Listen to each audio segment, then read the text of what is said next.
నమస్తే. నాతో పాటు మాజీ ఏఐసిసి నేత బక్కా జడ్సన్ గారు ఉన్నారు.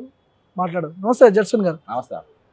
ముఖ్యమంత్రి ప్రసంగం విన్నారా? నిన్న ఖమ్మంలో పాలేరులో కొంత టీడీపీ జెండాలు కనపడ్డాయి. అక్కడ టీడీపీని బొందబెట్టిన కేసీఆర్ని ఆ గద్దెలు వలగొట్టండి, బీఆర్ఎస్ని లేకుండా చేయాలి, అది ఎన్టీఆర్కి మనం ఇచ్చిన గౌరవం అని చెప్పి కొంత టీడీపీకి అనుకూలంగా మాట్లాడిండు. ఆ స్పీచ్ ఏమనిపించింది మీకు? అసలు ఆయన ఏ పార్టీ ఆయనకే అర్థమవుతలేదు. బీజేపీ అని జగన్ బీజేపీ మాత పాడతాడు. ఇప్పుడు మామూలుగా రెడ్ లైట్ స్ట్రీట్ లా ఏంటి రెడ్ లైట్ స్ట్రీట్ ఉంటారు కదా, 5 నిమిషాలకు ఎవడొస్తే వాడే మొగడు అన్నట్టు. అర్థమైందా? ఈ రోజు రేవంత్ రెడ్డి ఉన్నాడు, ఆ పూటకి ఎవడొస్తే గిరాకి వాడి పార్టీ. బీజేపీ మోడీ కనబడితే బడే బాయ్ అంటాడు, చంద్రబాబు కనబడితే నా గురువు అంటాడు, కమ్యూనిస్టు కనబడితే మా బాసులు అంటారు, కేసీఆర్ కనబడి ఒకప్పుడు నేను బీఆర్ఎస్ నే ఉండే అంటాడు, కవిత కనబడితే నా ఐడికోర్ ఇన్ఫ్రాస్ట్రక్చర్ పార్ట్నర్ అంటాడు. కాబట్టి ఈ రోజు ఆయన ఏం మాట్లాడుతుండే ఏమన్నారు? ఈ రోజు ఎక్కడ కూడా ఒక పతివ్రత రాజకీయ పతివ్రత లక్షణాలు కనబడతలేవు. రాజకీయ కథలే ఈయన దగ్గర కనబడుతుంది. ఈ మంత్రుల మీద వస్తున్నటువంటి వార్తలు నిజాల ఎవిడెన్స్ ఎక్కడ లేదు, ఆధారాలు ఎక్కడ లేవు, కానీ వార్తలు అయితే వచ్చినాయి. మంచి ఏదైతే పెద్ద పెద్ద ఛానళ్ళలో వచ్చినాయి, యూట్యూబ్ ఛానల్ కూడా కావు, ఈ వార్తలు రాపిస్తుంది ముఖ్యమంత్రి అని చెప్పి ఇంటర్నల్ గా జరుగుతున్నటువంటి చర్చ. మీరేం చెప్తారు దీని మీద? బ్రదర్, యూట్యూబ్ ఛానల్ పెద్ద ఛానల్ తెలంగాణలో, పెద్ద ఛానళ్ళు ఇవి కాదు, పెద్ద ఛానళ్ళు తోపు కాదు. ఇప్పుడు యూట్యూబ్ ఛానల్లే పెద్ద ఛానల్ మన దగ్గర, అవే ప్రభుత్వాన్ని మార్చినాయి, ఇవి పొడిచింది లేదు పెద్ద ఛానల్. కాబట్టి అవి పెద్ద ఛానల్ కాదు, ఇంకోసారి మనం అనొద్దు. అవి నంబర్ 1 రాపిచ్చేది ముఖ్యమంత్రి. గతంలో టీడీపీలో కూడా, టీడీపీలో ఉన్నప్పుడు ఈయన కాంగ్రెస్ జాయిన్ అవుతాడు, ఈయన బీజేపీ పోతున్నాడు, లీకులు రాపిచ్చేది ఇదే పేపర్లల్లో. అలా తెల్లారి వాళ్ళ తట్టుకోలేక వాళ్ళు వెళ్ళిపోయి జాయిన్ అయ్యేటోళ్ళు. అట్లా సేమ్ కాంగ్రెస్ లో మరి శ్రీధర్ రెడ్డి గారు కానీ, డికే అర్ణ కానీ, మహేశ్వర్ రెడ్డి కానీ, ఈయన వచ్చినాకనే వీళ్ళందరూ పోయినారు. మీరు అబ్జర్వ్ చేయండి, ఇవన్నీ ఆయననే లీకులు ఇచ్చి వాళ్ళతో చెప్తారు ఇలా గుంజుమని. నాకు అర్థం కాని విషయం ఏంటంటే, ప్రభుత్వంలో ఉన్న సొంత మంత్రులపై వార్తలు రాపించాల్సిన అవసరం ఏముంది? అరే సొంత నా వాళ్ళు కాదు కదా అబ్బాయి, ఎంతకేమని రాజకీయ ఎందుకన్నా ఎవ్వరు నా ఓడు నా సోపతోడు నా ఓడు అనేది ఉండదా కదా. అర్థమైందా? ఎవడొస్తే వాడే.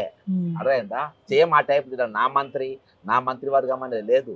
వాళ్ళందరితో ఈ రోజు ఈ రాజకీయ క్రీడ ఆడేది కూడా మొత్తం ఆయనే. రేవంత్ రెడ్డికి ఏమొస్తుంది మంత్రుల మీద ఇట్లాంటి వార్తలు రాపిస్తే? ఆయనకు వచ్చే లాభం ఏంది ఇందులో? వాళ్ళకి ఏమున్నదబ్బా, వాళ్ళకి ఏ లాభం ఉందో గదే లాభం ఉంటుంది.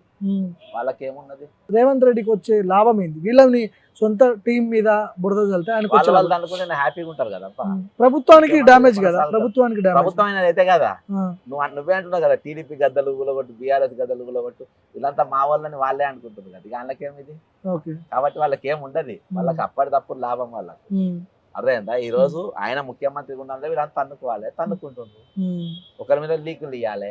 ఎంతమంది ఇప్పుడు బ్లాక్ మెయిల్ చేయడానికి రేపు పార్టీలోకి వెళ్ళి బయటికి పోయినా, బీజేపీలో పోయినా ఎంతమంది ఫైల్ తయారు చేసుకుంటారో చూడిగా. ఇక్కడ కోమటిరెడ్డి వెంకటరెడ్డి దగ్గర నుంచి బట్టి విక్రమార్క వరకు, బట్టి విక్రమార్క సింగరేణిలో బొగ్గు పంచాయతీలో ఏదో కుంభకోణం జరిగిందని చెప్పి కూడా ప్రముఖ పత్రికల్లో వచ్చినాయి.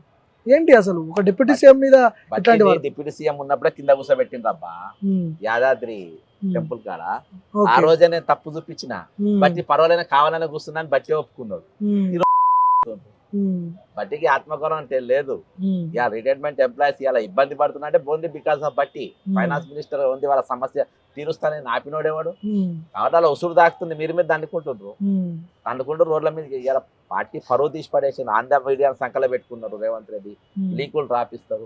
రేపు చాలా మంది ఫైల్ దగ్గర పెట్టుకున్నట్ట నాకు తెలిసి. చాలా మంది మంత్రులు తప్పు చేస్తున్నా చేపించి ఆ ఫైల్ అన్ని దగ్గర పెట్టుకున్నట్ట. బ్లాక్ మెయిల్ చేస్తారు రేపు, ఆయన వృత్తి అది కదా రేవంత్ రెడ్డి బ్లాక్ మెయిల్. మళ్ళీ టీడీపీని తెలంగాణలోకి తీసుకురావడానికి ఉన్న ప్రయత్నాలు జరుగుతున్నాయి అనుకోవచ్చా? ఏదన్నా చేస్తారబ్బా, ఏదన్నా చేస్తారు. ఎయిడ్స్ రోగం వచ్చి వచ్చేదాకా ఇట్నే చేస్తారు వాళ్ళు. 10 పార్టీలు కాదు 20 పార్టీలు తిరుగుతారు. రాజకీయ పచ్చి రేవంత్ రెడ్డి అంటారు, గుర్తుపెట్టుకో. అర్థమైందా? అలానే 4 పార్టీలతో సంసారం చేసిండు. అది ఏ పార్టీ అయినా ఏమన్నా చేస్తాడబ్బా. నీకు ఎంఐఎంతో కూర్చొని ఆయనతోని ఎంఐఎం లెక్క మాట్లాడతాడు ఉర్దూలా. కాబట్టి ఎవరితో ఏమన్నా మాట్లాడతారు. ఆయనకు అవన్నీ ఎథిక్స్ మారల్స్ ఇవి ఏముండయి.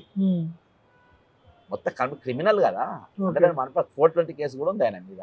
ఉమ్, ఆ, ఓకే. నేను ఆర్టీఐలో అడిగిన డీజీపీ గారిని ఉమ్, నాకు కేసుల చిట్టా ఇవ్వమని. ఎక్కడ దాకా వచ్చిన కేసులు ఉమ్. హోం మంత్రి కూడా ఉన్నాయో కొట్టేసుకుంటాం, అది అర్థమైతలేదు నాకు. ఎవరైనా సెల్ఫ్ గోల్ చేసుకోరు కదా, తనని తాను పొడుచుకోరు కదా, సొంత టీంని సొంత పార్టీని సొంత పార్టీని ఆ, సొంత టీంని ఎవరు సెల్ఫ్ గోల్ చేసుకోరు కదా, ఎందుకు చేసుకున్నట్టు చేసుకుంటుంది?